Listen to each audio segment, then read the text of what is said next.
Miss Barbara, do you hear me? Yes, I do.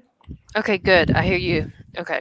Earlier, Emily acknowledged that she heard me, but she did a thumbs up, and I'm thinking, okay, so do I hear her? I can't tell that No, part. I don't.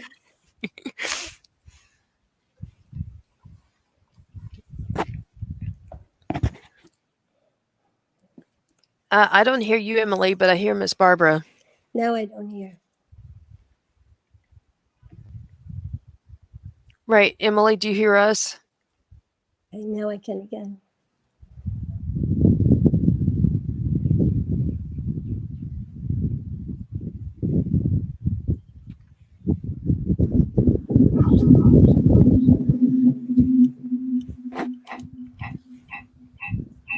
All right, everybody. Are we live and streaming?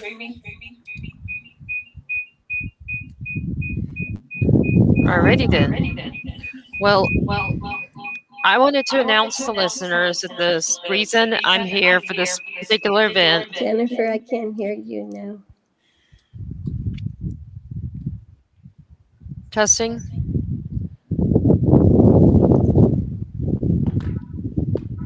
Testing.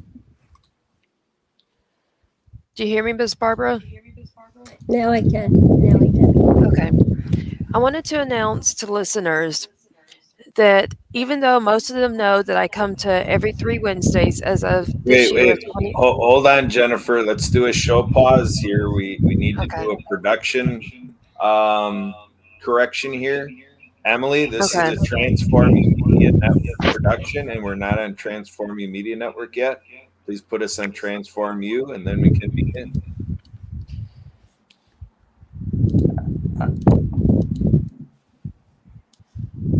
Kurt, yes, we are. Because I'm recording on Zoom right now. Says 2 minutes on my end. Yeah, but right now, Emily, you've got Jennifer and Barbara on StreamYard, and Transform You is not having any involvement with Jennifer and Barbara so far as seeing what we got going here on StreamYard. Yeah, there we go. See, that's what we got to do.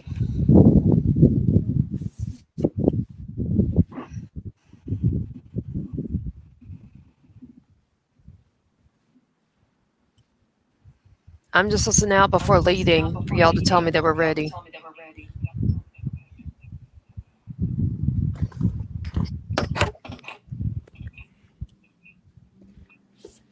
Yeah, I think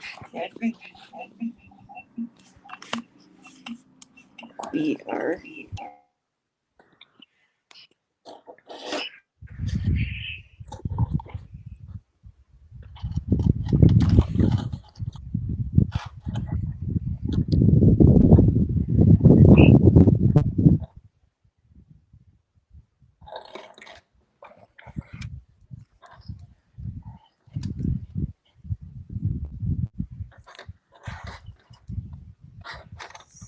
I can hear you.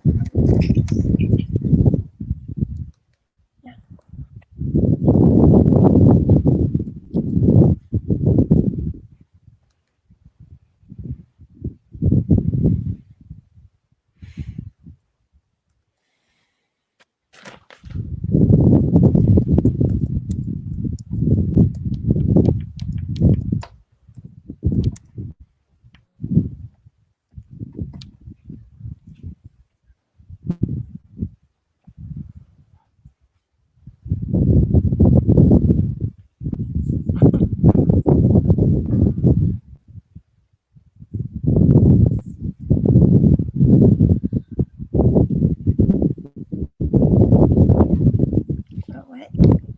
Doing good, maybe great.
I hear you. We can hear you.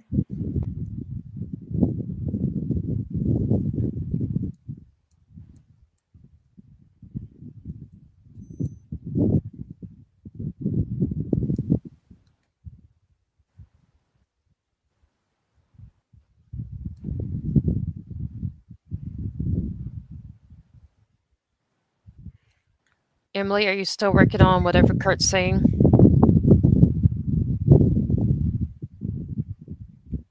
We don't hear you, Emily. Hmm.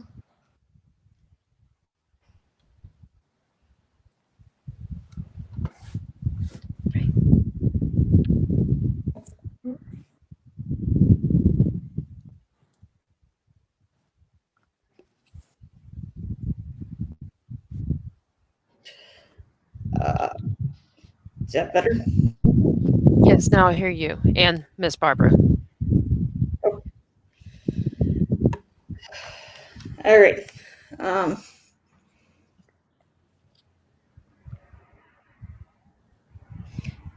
so, welcome back to another episode of Probability. Wait, cut. We have a production issue again, Emily. We're still not on Transform You again. Well,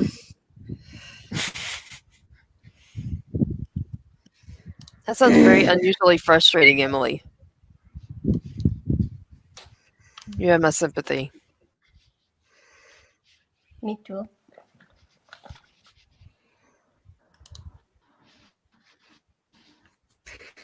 all right. Um, so, um, welcome back to another episode of World of Ability. I am Emily, one of the hosts, along with Kara Raskoff, joined by Jennifer Whitaker and Barbara Weinstein. Hey, how's it ready? I think, Jennifer, you had a announcement you wanted to make today. Right, emphasize Jennifer A. Whitaker because there's another author with my name without the A. I have, Oh, if it's me, it has an A in the middle. Jennifer A. yeah, Whitaker. okay.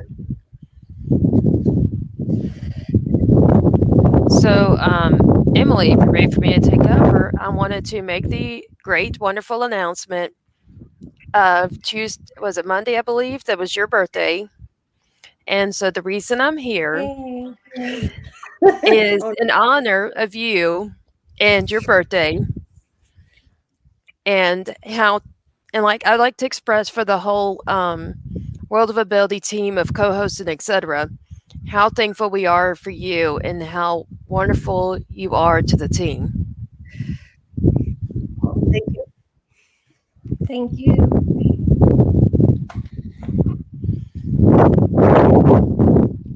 And then Miss Barbara, would you like to share anything, Emily? Well, I think happy to be here. Okay. Is it good? Okay. Sounds like you don't want to talk much, but I was trying to pay you the honor. Oh, well, thank you, no, Okay, moving on. Okay. Miss Barbara, so I see that your screen says ability now, but I don't believe I've met you. Will you tell us, introduce yourself to our audience and who you are, what you represent, or what do you do? Sure. Well, my name is Barbara Weinstein, and God, what I represent is somebody coming all the way from being a Holocaust survivor kid, Wow. and running into so many problems through that because I had a mom that didn't want to be touched. I would wake up screaming at night. It's a lot of problem where I was like withdrawing from life. I was going into catatonic states. I would get paranoid. I was carrying a lot of that, and I run into a Japanese lady, and she's still has a radiation sickness in her blood from she was there when the atomic bombs went off. So she's, come on, we're going to turn what's poison in our lives into medicine. And So she was in a boot camp as well, or was she involved somewhere else? You said She she was was actually Japanese. in Japan. like by Hiroshima and Nagasaki when the atomic bombs were going off. Okay, so she's one of the And, soldiers or whatever. yeah, and she got poisoned by that. But Okay, in order to come to the United States, she needed to test like negative, instead right. of positive, which she had first tested for this problem. And she chanted about it, Nam Myoho Renge Kyo, Nam Myoho Renge Kyo, which is ancient Mhm. Indian and ancient Chinese. And it's an expression of, I got this life. I want to care about this whole thing. I'm in life, death. Let me understand cause and effect because I want this life to help bring about world peace. And she runs into me and she's saying, in the streets of Washington, D.C., and she's saying, let me teach you this chant and we're gonna help world peace come about.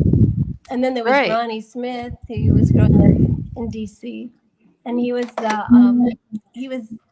that time it was crazy to be born black in D.C., which was in the drug and murder capital of the United States.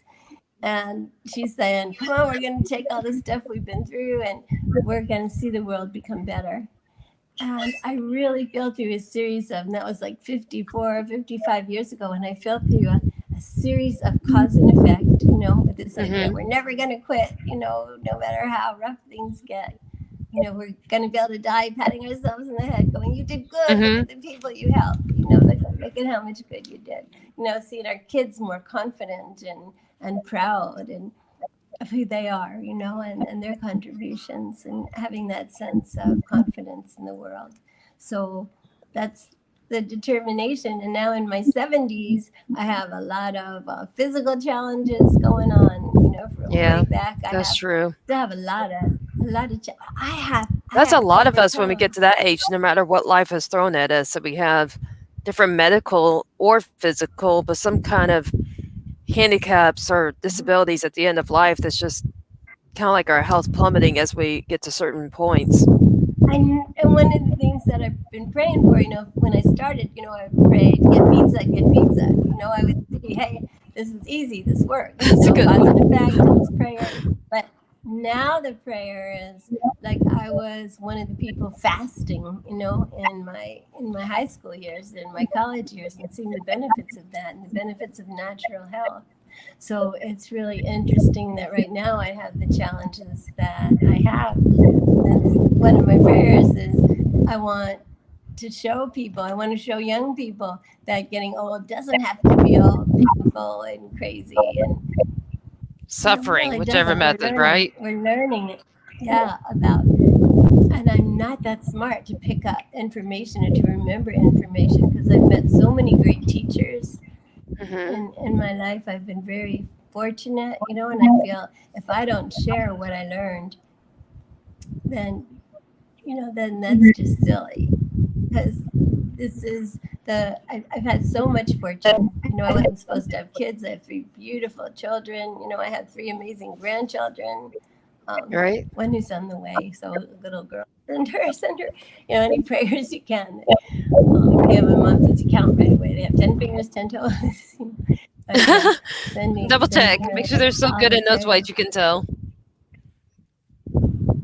And I feel like now it's the biggest challenges that I've ever had.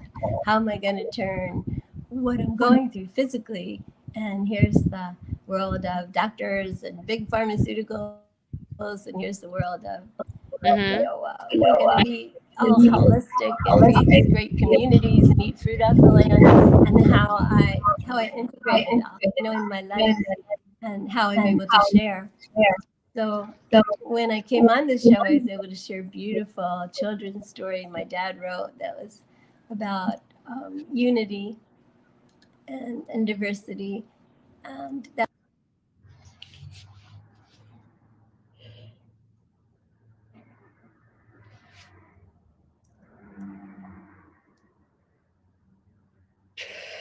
Um,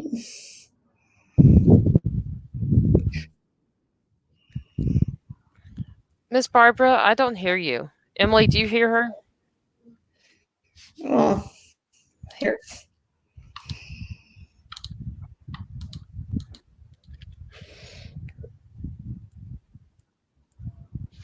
Miss Barbara, did we lose you? I see you, but I don't hear you. Yeah, I think she's on two different things here.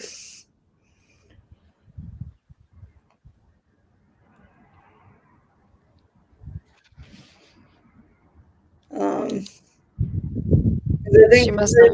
there's a lot of background noise with you. Uh, It's the wind. I'll move in.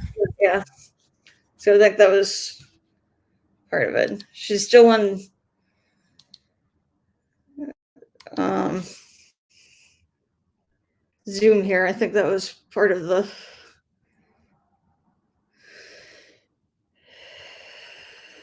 Here.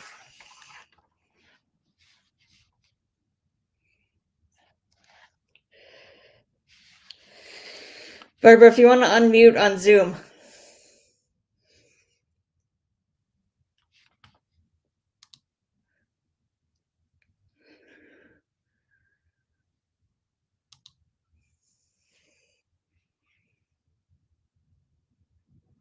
Okay, got it. There we go. Yay. Yeah. You're doing it. Yes, Miss Barbara. Now I hear you again. So we lost you when you were saying about making the world a better place, um, which is pretty far into what we heard. Did we lose her? What we're talking about.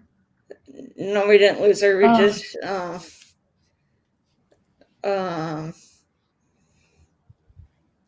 So, Miss Barbara, would you pick up where you were saying about making the world a better place, and then suddenly we could not hear you, so we didn't hear what you had to share? But I'd like to hear it again if you don't mind. Sure. Well, I don't know where I was when I was talking about making the world a better place. What did I say right before that? Well, you had told us about your friend that taught you, I believe it's Japanese, that saying, I forget what was your word for the saying, and you were talking about how you went to DC and this is when you were wearing black and it was Bomb City or something like that, you said.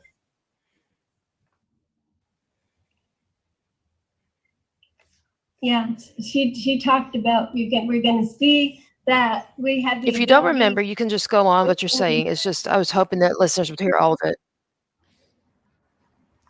Can you hear me now? Yes, You ma'am. can't hear We don't me. see you, but I hear you.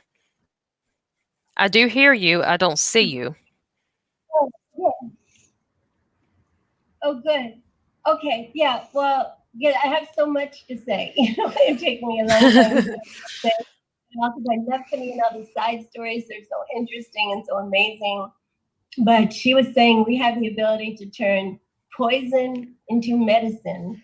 And what's been poison in our lives, like I was diagnosed as a child that did not have the ability to laugh, and no one ever saw me smile. And right now I get to teach laughter yoga circles. I lead yoga laughter circles. And in Toastmasters, I win numerous speech contests. So that's a real, to me, a real clear explanation of, turning poison into medicine. So it's a good example of that. And Well, and that Ronnie is Smith. true to some extent because, there is some kind of a good, quote, good chemical in fungus and other things that generally are poisonous that are actually by the pharmaceutical industry you were talking about are actually used to make some of the medications that different researchers have shown works for whatever uses based on which medicine. So there is some truth to what you said about using poison. But this was like for her, she had to choose whether she was going to stay with this man that brought her to the United States. And he said, if you keep talking to people about Nam Myoho Renge Kyo, I'm going to leave you and the baby. That's craziness. I don't want to be associated. And I'll just abandon you and the baby. And she went home and she chanted like 5 hours saying, I know what I saw. I know I saw where I went from a positive test to a negative test in time to get to the United States. And And even though she didn't speak the language, hardly spoke any at all, and she didn't have any skills here, and she was in the land of the enemy, she decided if he was going to leave, he would have to, because she thought she had something important to share. And now, because of her courage in 193 different countries, there's young people around the world who are chanting Nam Myoho Renge Kyo, going, we're going to create world peace. By Yeah. becoming happy, world peace if people are miserable. So it's like by one person at a time, becoming happy, becoming strong, being able to use our minds, our hearts, not being afraid of each other, to work together, co-creating We're all not those being beautiful. endangered by each other. What's that? I said, or not being endangered by each other. You know how different political topics can heat up and Yeah, cause even riots and so forth. So it's not just being welcoming of each other, but being yeah. safe of each other as far as to be love and kind, but not to be endangering one another through violence or other things like that too. Mm. I just read the book that got the Pulitzer Peace Award called Caste. Hmm. That's it's painful reading, but it's the history of the United States, Right. unfortunately.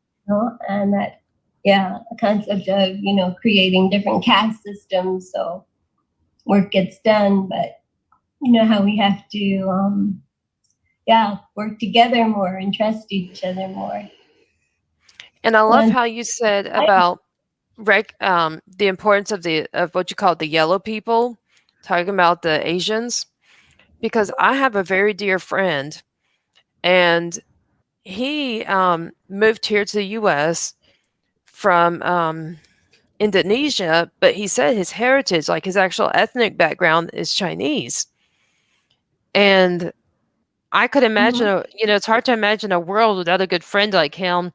But that's one of the ways that we as a country, and not just as an economy, would be hurting without these different people we care about and who care about us and so forth, by just simply being okay with our difference.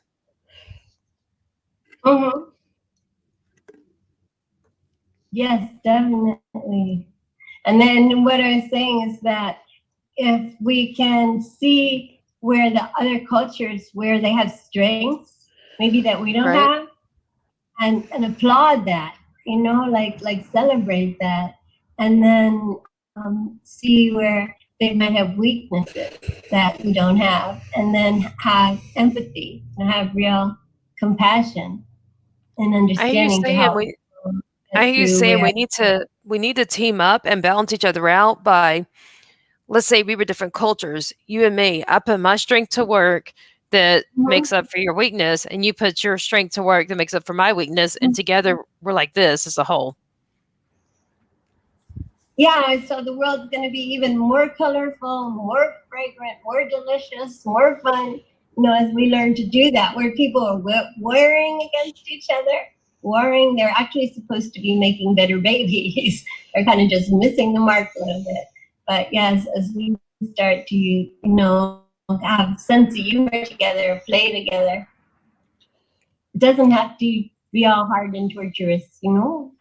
Right. There's no need for torture and honesty, because whether it's a Okay. punishment or it's a method of going at war, it's just we don't need harshness or torture or trauma or so many things that are the negatives of the world, when we need to live in some form of respect for one another and Mhm. appreciation, like you're saying. I always thought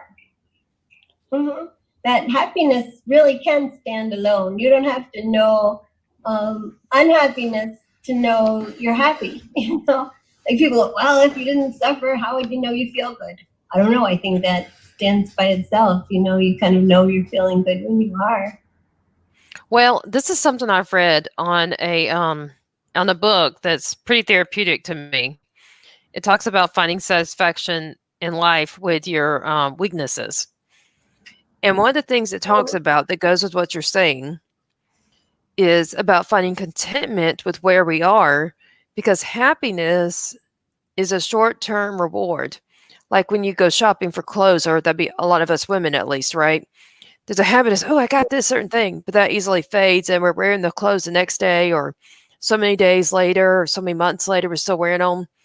But we don't have that spur of happiness we did when we first bought them. But how many of us can afford to, for that reason, to go shopping every single day? So we have to, instead of searching for happiness, find contentment with where we are, which focuses on the Right. positives of our situation and accepting the negatives as a part of the package. Like life is a package. You can't have the positives without the negatives, just like you can't have freedom without having responsibility. Like if you think of a manager of a business versus uh, the minimum wage worker at a restaurant. You see what I'm saying?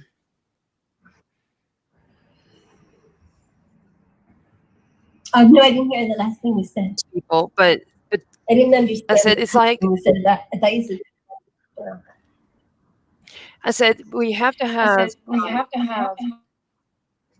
responsibility with freedom. We can't just have freedom and privileges without having some form of responsibility to hold it. Like the example I gave was a manager of a store.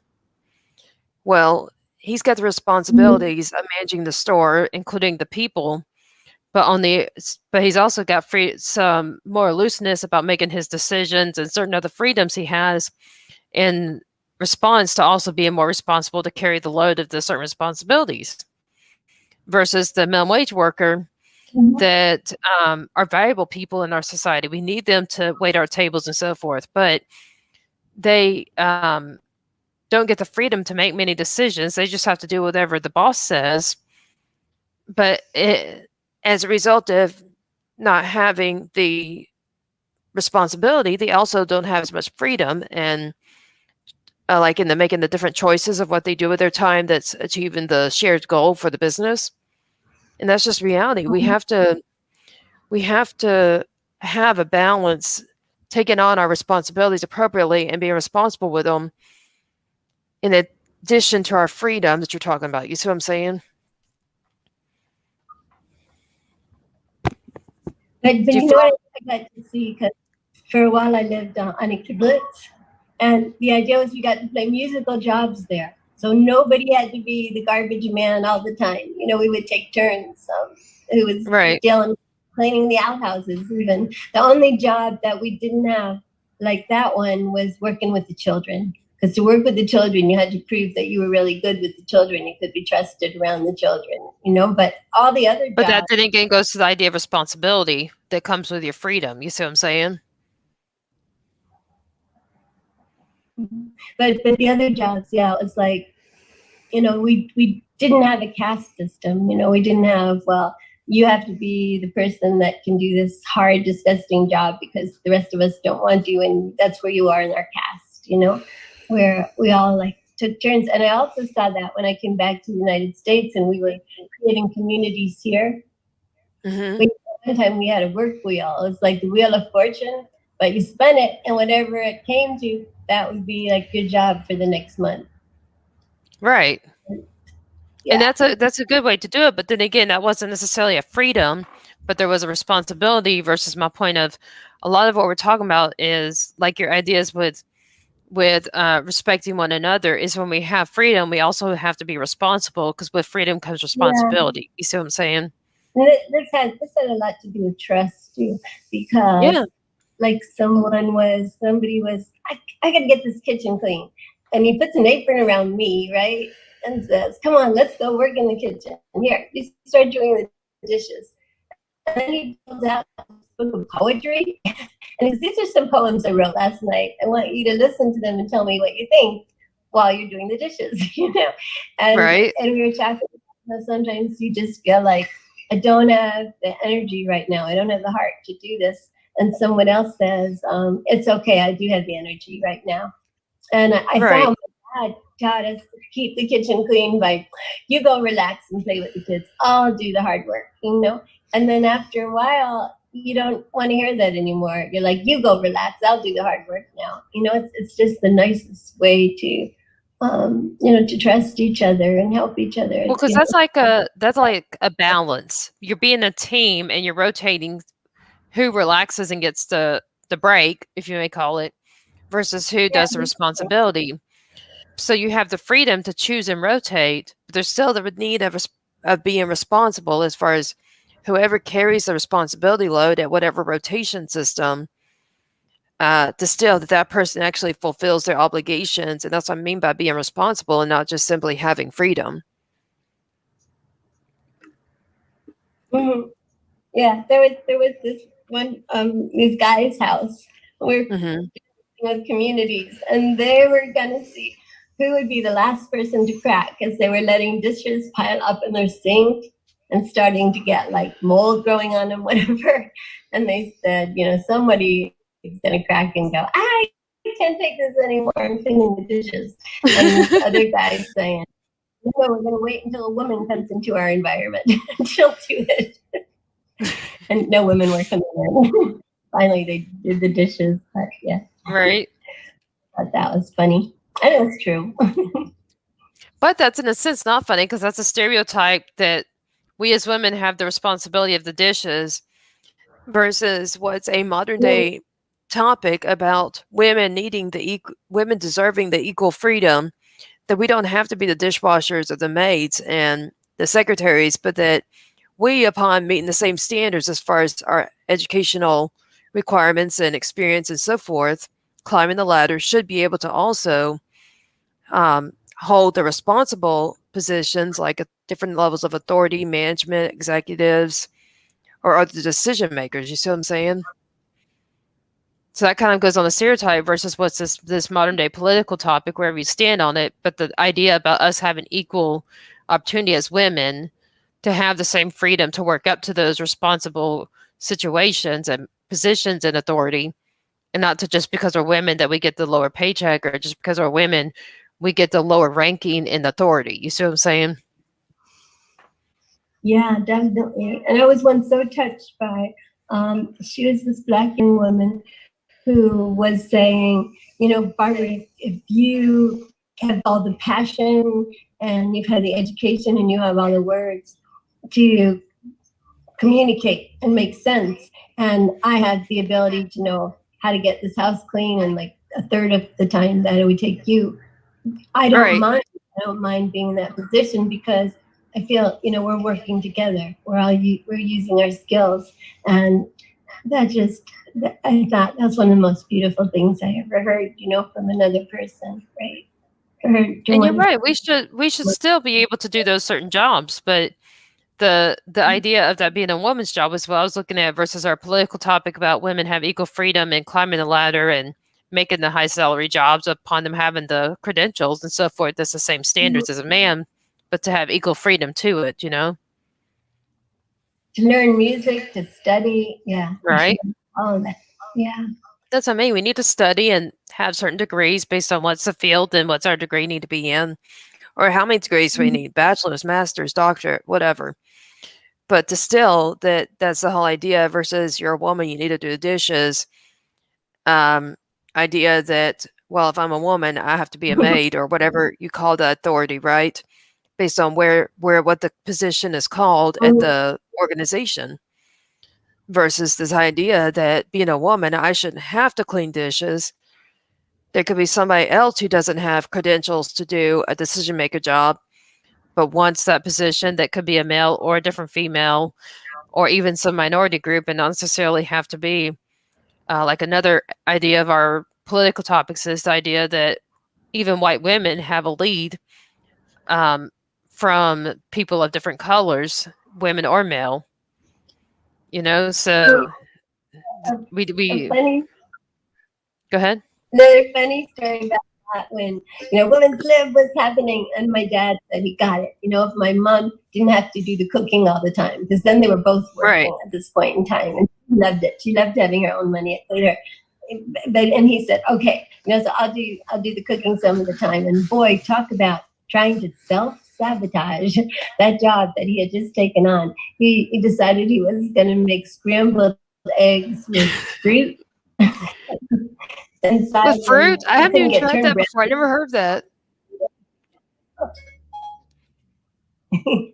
Yeah, I think that was his way of going, see, I don't have to do it. And did you try it? Did you try that I recipe? don't know if I did, but we gave him a hard time. We did. I would never fathom scrambled eggs with fruit in it, especially like fresh fruit versus, you know, let's say dried fruit. Hmm. Yeah. Well, it's funny because the dog didn't want to eat it. She was, yeah. I I just think that they said know the fathom. tragedy is universal. Like we all can understand pain and tragedy together, but humor Right. has to be, by being a family, by being local, and then we build humor. Like brothers and sisters, a lot of times they can laugh about the same stuff they grew up with. So I want to get back to where we started off about what you bring to the table. What is your trade, or what you'd want listeners to know about you that maybe benefits you in a business aspect or some other way? If listeners, this relatively large audience, is relative though, knew something about you, what is it you'd like them to know? Well, that I teach laughter yoga, that which is so much fun. And I've been a teacher. I've been all kinds of a teacher, mostly with all the disenfranchised. First started working with children who are autistic, Down syndrome, working with homeless women, homeless men, working with people under the umbrella of mental retardation, working with delinquent and some exceptionally bright, young people who somehow got themselves stuck with that title. And so I've been teaching and counseling for a long time. And So I've based loved on to that, would you dance. say that you're a tutor, or are you a mentor, or what is it that you do for or with these people? Well, I mean, I was, I became a legal teacher, at Orangebrook Elementary. I was the ESC teacher, exceptional student education. And that's where most of my students were autistic in that class. But I actually ran a school on Hollywood Beach, the Nolan Ocean View private school. And my youngest student there was 4, and my oldest was 23. It was like a little schoolhouse. And I've had many jobs, various jobs, and one time, I can do a speech on. I can come and talk about how I lost so many jobs with people telling me, "We're not firing you because you're bad. We have to fire you because you're a little too good." And I've been trained in doing massage, and then I'm working out of the state Florida mental institution. And when I would see people that were so uptight and I'd want to go and start massaging them, that would horrify my coworkers. Well, now they're going to expect us to touch them too. Me like kneeling down beside someone's bed because he was so depressed and didn't want to go outside, to talk to him, to get on his eye level. And things like Right. that would that upset coworkers. When I was working at this boys' reform school as a teacher and a counselor, and the boys were from the ages of 14 to 19, I was let go because they said when it was a smoke break time, so these kids were being rewarded being able to smoke a cigarette, right? That was the big reward, like when the ice cream man comes and everyone gets excited and wants to get some. So it was a smoke break time, and this one boy, and I didn't smoke, and I had really long hair. Then we were outside so they could smoke, right? And this kid said, "Here, Miss Barbara, let me plait your hair back and it won't be so hot for you." And I said, "Oh, that would be nice." And then that was the next thing. I was told they had to let me go because there was a rape risk in that community. So another time I let go, kind of a similar idea, that I was letting kids get too close to me. Like I was So talking, and that was when I was talking about how men are so if I'm important in the family. understanding, so you help these kids, but are you a tutorer or a mentor? Like, what do you do for them? I heard you say what grade and levels you do, like age and so forth, but what is the service Yeah, or I was something certified, that listeners would know if they want to call you? well, yeah, I was a certified teacher for Broward County and for the Washington D.C. area. I was teaching there. I was teaching in Dade County, and I had my certification, but I didn't. I still would like to build on it. I was a listener at some schools. The best job I ever had, I did as a volunteer.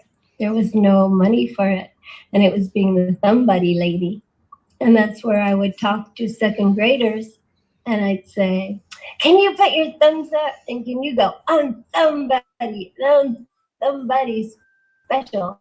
And I have my little thumb buddy doll, looks like a thumb, and we talk about how even identical twins, we think they look exactly alike. But if you look at the thumbs, the thumbprints, you'll see that even the identical twins aren't exactly alike, that we're all different and we're all special. And that was a beautiful, I had 55 minutes to try to tell these kids everything good I knew about being a person.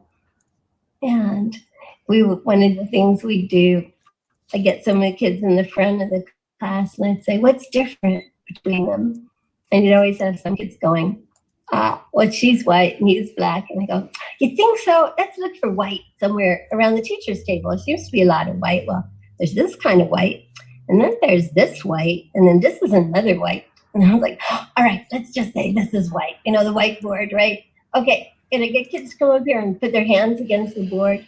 Wow, no one's anywhere near that color." We could do the same thing with black. And saying, "Do you think that people are just so new on this planet?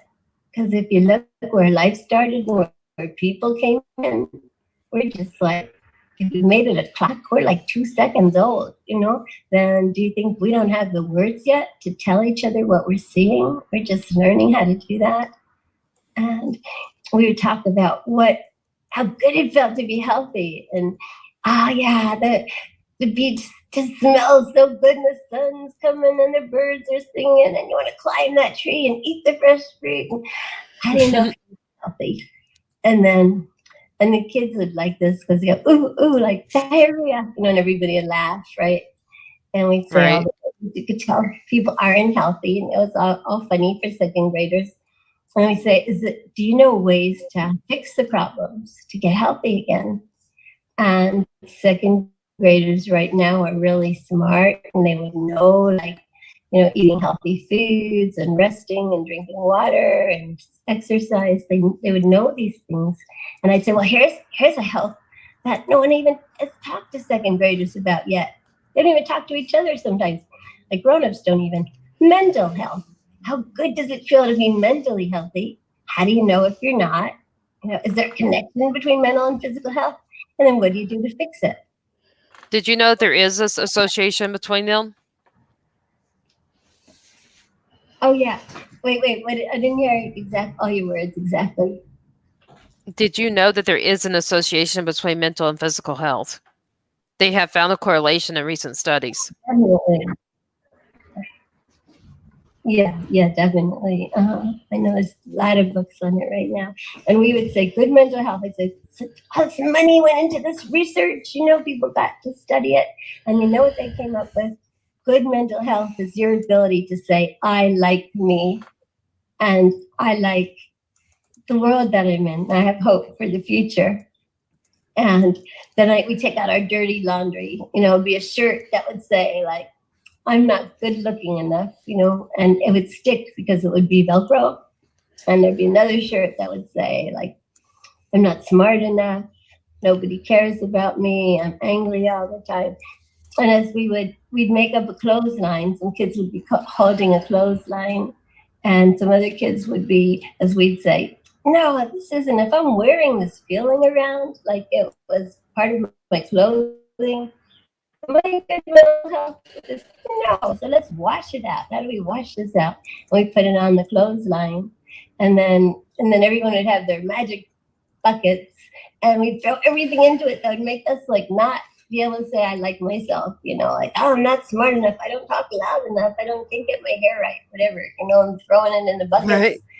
And then I said magic, because their buckets were imaginary, but I had a real one, and I go magic, and we say our magic words, and then I would pull out clean clothes that were at the bottom, and these kids, they'd like that it was magic. And we would talk about how Thomas Edison supposedly, 999, or no, it's supposed to be 10,000, 9,999 times that he tried to figure out how to make lights happen. And you know why he did that? Because he loved his mother so much. And when she was dying, Right. he had a doctor say, if I only had light, I could have saved her. Really, that became, he was going to figure out how to create light. And, and when people would say, oh, you're stupid, what are you doing? He'd say, well, I know 9,999 ways it doesn't work, so I must be coming close to being able to find what does work. Right. And, when it was his birthday, yeah, we all turned off lights for a while, really honoring him and how intelligent, he got us all to be able to have light. And, we talked about like 2 kids are coming into your home, and that kid won the lottery, and they bought the most expensive clothing and the best perfume and got the best beautician to make, Wow. and went to the status like a minute. And they might look good to you, man. They might smell really good to you. But then a kid comes in who's known you since you guys were really little together, and they know Right. how funny you are. And they know how funny you are. They see you and their face lights up. They're so happy to see you. Like, where do you see the real beauty? Like, how do you measure Right. that kind of beauty? We work through all, and we talk about diversity, and we talk about how, like, the kids are doing a play, and this one girl, she's really good with art. She's good with the backgrounds and the costume design, but she has trouble learning her part. And this other boy is kind of clumsy with the painting, doing the art, but he's really good with memorizing his lines. And and when she comes up to him and goes, "Ooh, what are you doing? You're not doing that right. Give me that here. Give me that brush." When she was having trouble, he comes up to her, and says, "It's okay. I'm really good at this, and I can help you. I'll help you." And That's we so talk sweet about how great that was. and beautiful. Mhm. And the children loved it. The children loved it. When I would be leaving the class, they would come, running after me with like a little happy face they made or a flower to give it to me, because they wanted me to know how much they appreciated what I was teaching. And the teachers loved it too. Even though I'd say, if you have some grown up and they're pointing a finger at you and they have a really angry face, that's something that they haven't quite overcome themselves, because if they did, they could talk to you with humor, with compassion, with patience. They wouldn't And have you to. know what you're talking about? What you're talking about is why I, as an author with autism, wrote a book called Dealing with Autism. You probably couldn't even tell that I have it because I express my emotions like most cannot. Mhm. So I wrote that book saying how I overcame it. That was the whole purpose and mission of it. It wasn't just to say how to live with it, kind of dealing with it, but I took that same approach of what you're saying. Until you have actually experienced something and overcome it yourself, you can't really teach others. But that was my method of teaching. Yeah, I would love to know the name of your book, because I think one of my grandchildren, he's showing autistic affectations right now. Do you have access to the chat? And I'll share my website in the Yeah, chat where you can click the link. yeah, I think so. Yeah, Let's see. I'll share it with her. Okay. And then I'll put my social media. So if you want to hear about my next books to come out, you can follow me on them.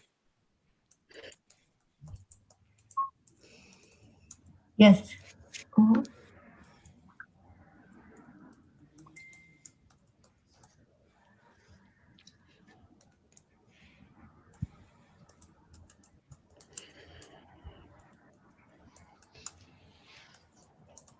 Okay. How are we doing on time, Emily? Um, I passed the time by 9 minutes. It says we've been going for 51, but it's past 3. Do you want us to keep going? yeah, for a little bit longer because we didn't get Okay. started until. So I shared my information, my 4 social medias, and my website in the chat, Miss Barbara. And I'm going to read it out loud. And if you'll share yours, then I can read it out loud for listeners to, in the last 10 minutes, know how to follow either you or me based on who they found interesting, or hopefully both of us. Yes. If you'll Yes. share yours, and I'll go ahead and read mine while you go ahead and chat. Put it in the chat. Well, I have a book that I published that was a children's story that my father wrote. It's so beautiful, called The Alphabet, The Day the Alphabet Was Born. But I don't have, I only was able to purchase so many copies. They're not out there yet. There's one in a bookstore in San Francisco. And, I have a number of books that I would love to share. But Well, do you have a website where we can direct traffic? That maybe listeners that want to check out your book? Not yet. I'm just starting. Emily was trying to help me with that. I'm just starting to, become marketing savvy. Oh, okay. Well, everybody, right now you're hearing Miss Barbara, who sounds like is a teacher of many ages, and you're also hearing myself, Jennifer A. Whitaker, an author. While I'm waiting for Barbara to type her social media or however else we can follow her, I'd like to let everybody know my website is Not really. Jen's Books and More. That's JENNS booksandmore.com. And you can follow me at Facebook at Books by Jennifer A. Whitaker. And my last name is spelled Whitaker. If you like Twitter, you can find us at Jen's, JENNS, Books, N, the letter N, More, or LinkedIn, Books and the word More by Jennifer A. Whitaker, Whitaker, or on Instagram at Jennifer A. Whitaker Books. Miss Barbara, are you still typing yours? I could just, no, I'm not going to type anything right now because I don't have that. I'm not that organized yet. I want to be. I have to overcome my fear of creating, a website and putting myself more out there. But I can share a brief poem that my dad wrote when he was 18, right before World War II began. And it was. So if you'd read a sample, would you share where on Amazon people can find it? No, it's not out there yet, but I have it memorized in my head. Oh, okay.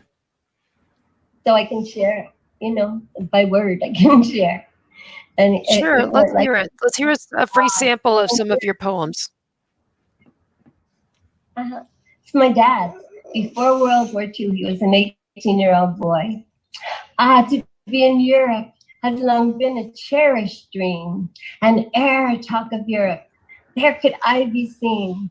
The trip across the ocean, those rolling waves of green. Visions, but how lifelike visions sometimes seem.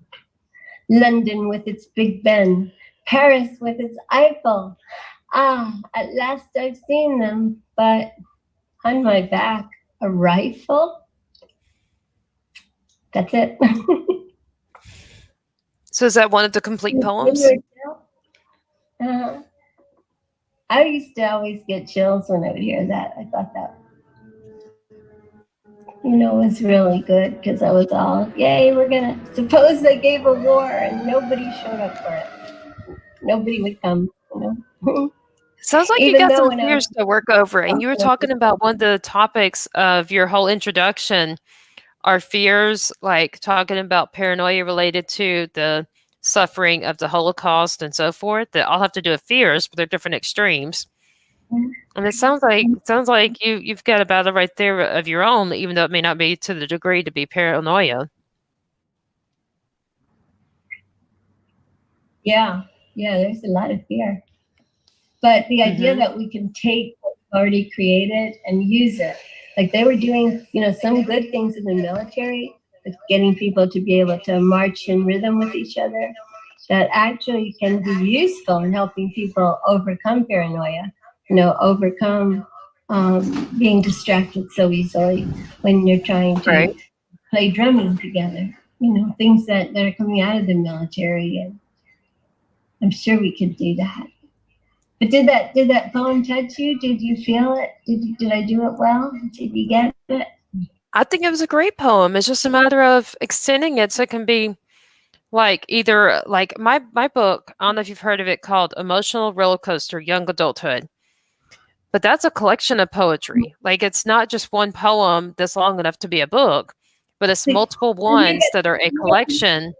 And you could do something like that. Use your dad's as your opening and then write one of your own that just come from your heart. Whatever you feel like you need to say that's in an artistic, poetry appropriate way as far as like grammar and all that. You know what I'm saying? Yes, yeah. So you're going to share some of your writings with us now? So what you see on the chat and my social media I read, that's where you can find mine. My website, Jens, JENNS, booksandmore.com is my website where you can find them. And that's why I was reading that. And I put it in the chat for those who may rather look at it than to try to write it down while listening. Mm-hmm. But no, I'm just wondering if you'll share like something maybe you have memorized, something that you Oh wrote. no, I don't have mine memorized. My book called Emotional Roller Coaster Young Adulthood was legitimately young adulthood. I wrote it from age 16 to 22, and I published it when I was 23 for the first time. So I've been an author for more than 20 years. Um, but I have other books out, as you know, one being dealing with autism. Um, and my third one right now that's out is called How to Know God is Real. That soon, somewhere in the next couple weeks to month, will be released for the first time ever as an audiobook. And that'll be my first audiobook ever. And I'm going to test the market with that audiobook to see if I should make all my other books into audiobooks as well as the ebook and paper. Mm-hmm.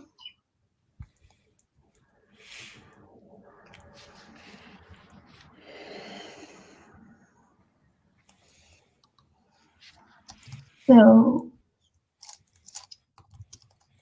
Emily, we have like another 3 minutes, right? Uh-huh. Do you want to share something that we should know about that's coming up? The poem that you wrote, or your poem that you memorized?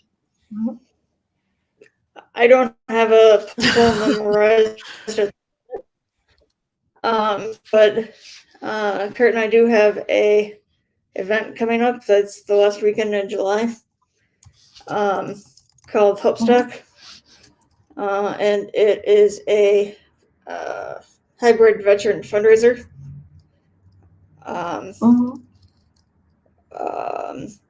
That's called Hopestock. That's put on by a veteran nonprofit in Kentucky called Project Die Hard.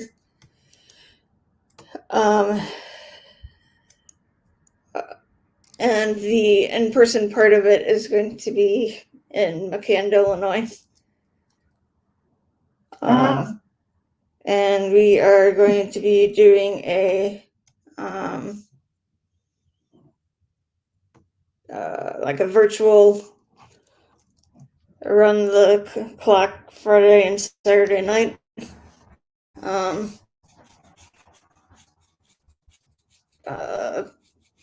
kind of promoting the event and among other things. So if anybody is interested in being a part of involved with that somehow,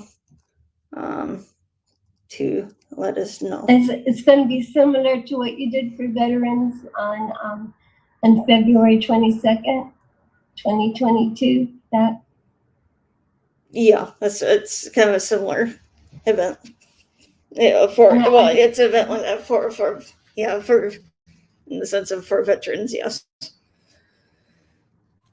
But it was basically, I And wasn't at that event, but it was basically something live like this where we were all on some kind of streaming, right? And it's a discussion.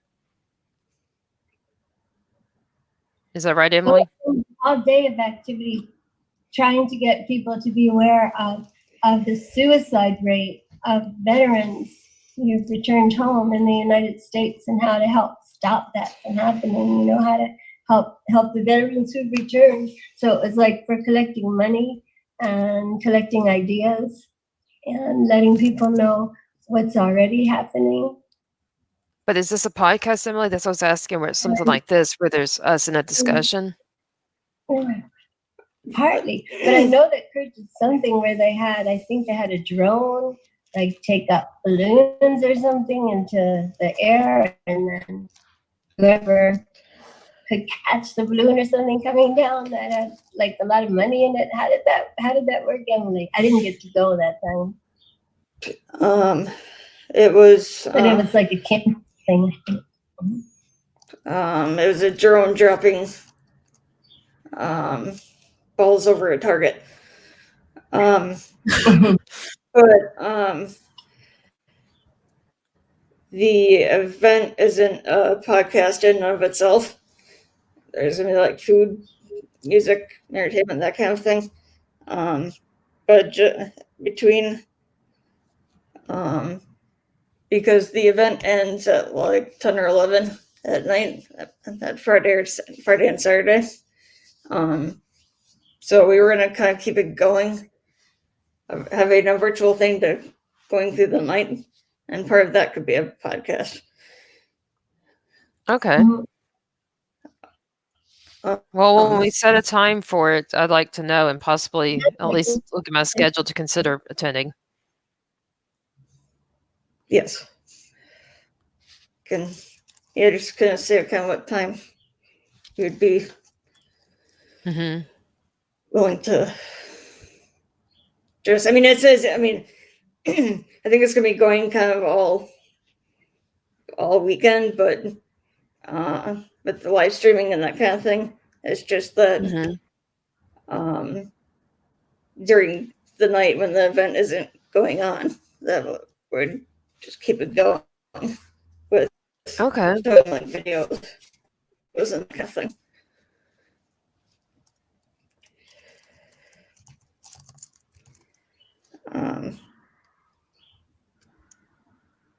Yeah, we are still looking for any sponsors. So if anybody's interested in being a sponsor, let us know ASAP. So we're hoping to have any more in the next week or so. Where can a listener call if they want to be a sponsor, or to email? How can they reach if the listeners want to be one? I will, to verbalize it, contact at projectdiehard.com or not.com. Project Diehard, contact at projectdiehard.org is where it is the email that they could email. I can also put it in the chat. Not sure if Kurt has anything he wants to say about it, but that is coming up.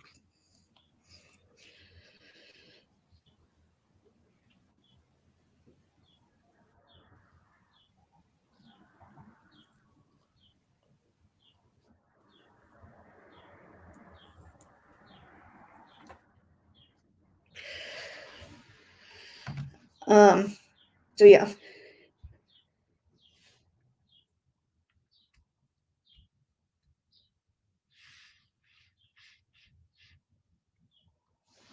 But yeah, I think we are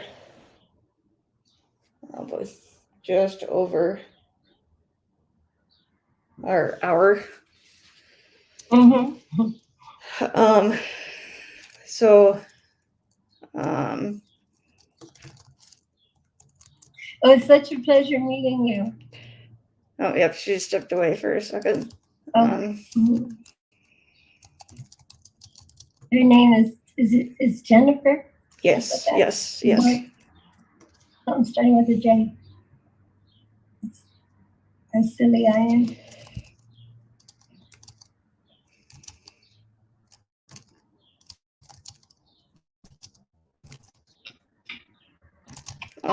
But we are here every Saturday, same time, same place, at 3 o'clock Central. I wanted to thank Marcus Hart and the Transform You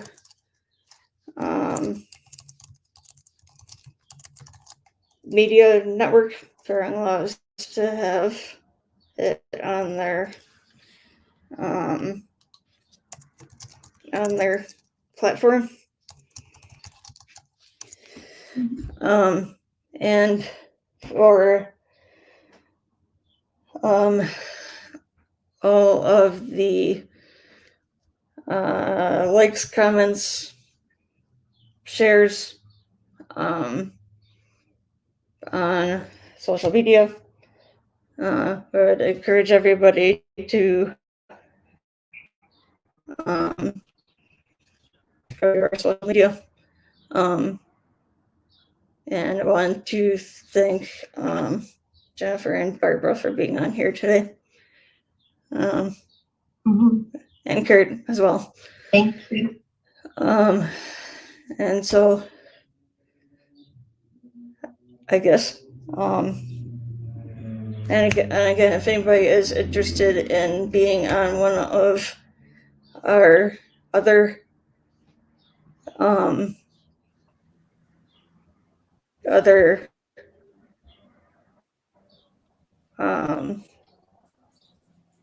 podcasts and or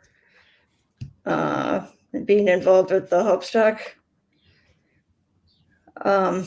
just let us know, I guess. Till next time, stay safe and stay happy. Thank you. What does it take to be a sponsor?